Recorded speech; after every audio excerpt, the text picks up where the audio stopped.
নমস্কার বন্ধুরা, শুভ সকাল। এই দেখুন, আজকে রবিবার, আমাদের বাড়িতে চিকেন রান্না হয়। ওই জন্য আজকের আপনাদের চিকেনের রেসিপিটা বানিয়ে দেখাবো। এই দেখুন, এখানে আলু কেটে নিয়েছি, আর টমেটো, কাঁচা লঙ্কা, রসুন, আদা, পেঁয়াজ কেটে নিয়েছি। এবারে জিরা ধনিয়াটা এখানে বেটে নিচ্ছি। এবারে আদা রসুনটা বাটবো, আর শুকনো লঙ্কা, কাঁচা লঙ্কা আর গরম মশলাটা সিলে আমি বেটে নেবো। এই দেখুন, আমি সব মশলাগুলো বেটে নিয়েছি, আর এইগুলো সব নিয়ে নিয়েছি, এই সিলে বেটে নিয়েছি। আর এবারে আমি রান্না করব। এই দেখুন, মাংসটা এবারে আমি ম্যারিনেট করে আধা ঘন্টার মতো রেখে দেব, তারপরে ফিরে আসছি। এই আলু দিয়ে দিচ্ছি, এবার একটু লবণ দিয়ে দেবো। এই লবণ দিয়ে দিচ্ছি, আর একটু হলুদের গুঁড়ো অল্প দিয়ে দিচ্ছি, দিয়ে আমি আলুটাকে লাল লাল করে ভেজে নেব।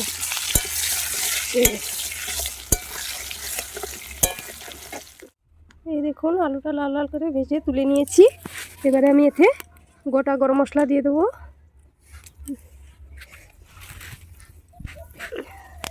এবারে পেঁয়াজ কুচিটা দিয়ে দেবো।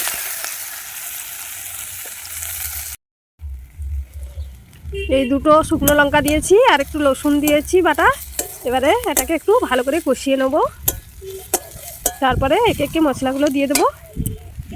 এবারে দিয়ে দিচ্ছি শুকনো লঙ্কা আর কাঁচা লঙ্কা বাটা।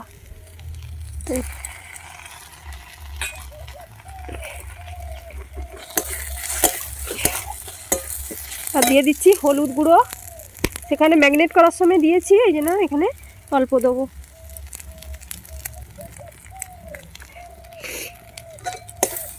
দিয়ে শুকনো মশলা না দিলে একটু অল্প জল দিতে হয়, একটুখানি জল দিয়ে দেবো। জল দিয়ে দিচ্ছি, দিয়ে মশলাটাকে ভালো করে এবারে কষিয়ে নেব।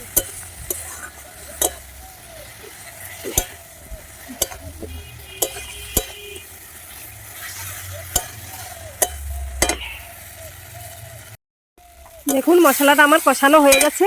এবারে আমি জিরা ধনিয়া বাটাটা দিয়ে দিচ্ছি।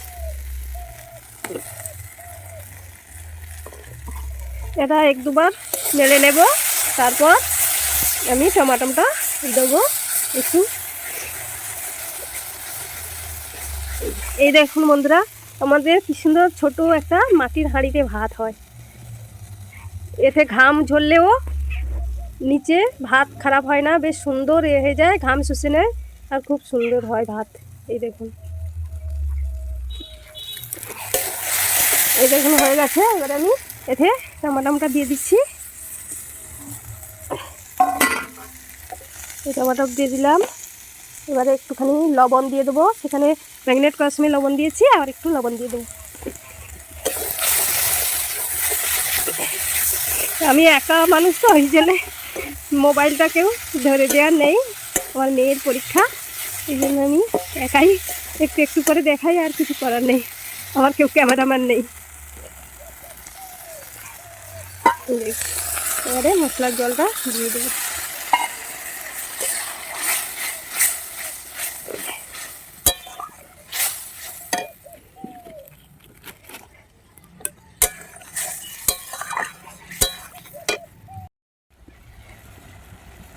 এই দেখুন হয়ে আসছে। এবারে আমি লাস্টে আদা বাটাটা দেবো। এই মশলা আদা বাটাটা সবার লাস্টে দিতে হয়, ওটা আগে থেকে দিতে নেই। এবারে আদা বাটাটা দিয়ে ভালো করে কষিয়ে নাও। এবার তেল ছেড়ে গেলে, মশলাটা আমার কষানো হয়ে গেছে। এবারে আমি ম্যারিনেট করে রেখেছিলাম, এই মাংসটা এবারে আমি দিয়ে দেবো।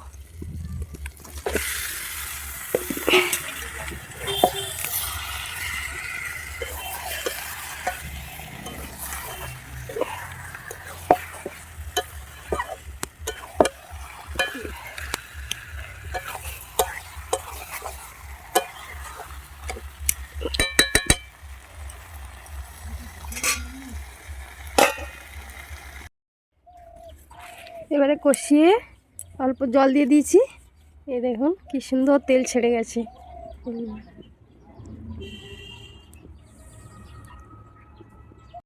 এই দেখুন বন্ধুরা, আমি আধা ঘন্টা ঢাকায় রেখেছিলাম, দেখি হয়েছে কিনা।